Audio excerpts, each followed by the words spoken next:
You know, I'll be honest, and I don't say this to the media a lot. I'll be honest in my answers, but I won't give the honest details that I would in the locker room. And yesterday, the Enterprise, and I'll share it with you, I shared with them that I was very disappointed after first game yesterday. And that's because I think we disrespected competing. We went out there and said, hey, this doesn't help us conference-wise. Let's try to walk through the motion. We didn't play very hard. We didn't cheer very hard. I felt personally like we didn't try very hard.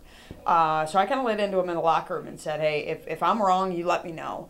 We're not doing X, Y, and Z, blah, blah, blah. And they all agreed with me. Second game, we came out. We put runs on the board early. We didn't make any mental mistakes. We were having fun. We were enjoying ourselves. We took a step in the right direction. We have never beaten Houston in my time here. We beat them last night for the first time, and I think we actually tried and we competed.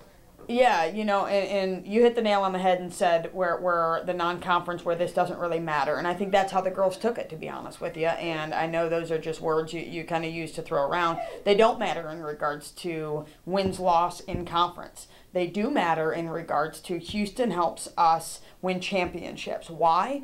Because we are preparing to get better for this weekend series, which this weekend series helps us win a championship. So this is all by design. These midweeks I have from Baylor to Jackson State to Houston, somewhere in between that talent. I'm giving them a range of different looks for teams to help us make conference easier. And when my girls don't take that serious because it's a non-conference game, that's disrespecting me and disrespecting the sport of softball. The morale's awesome. This is the best team since I've been here, and and I've said that to the media over and over. I strongly believe that, and with that becomes more pressure.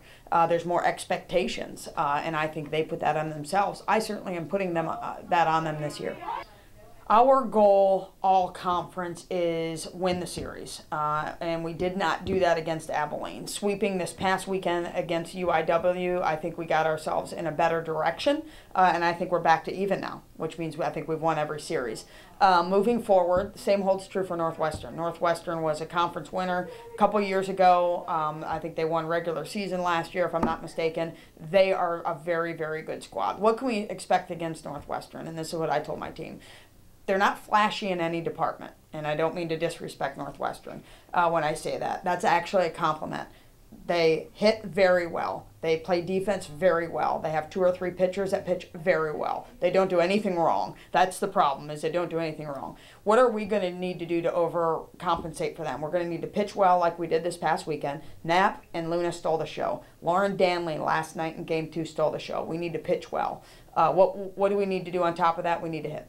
And our numbers from game to game have kind of decreased. We averaged 8.5, 9, 10 runs. Now we're averaging 5, 6, 7 runs. We need to get that back up to 8, 9, and 10 if we want to win that series this weekend.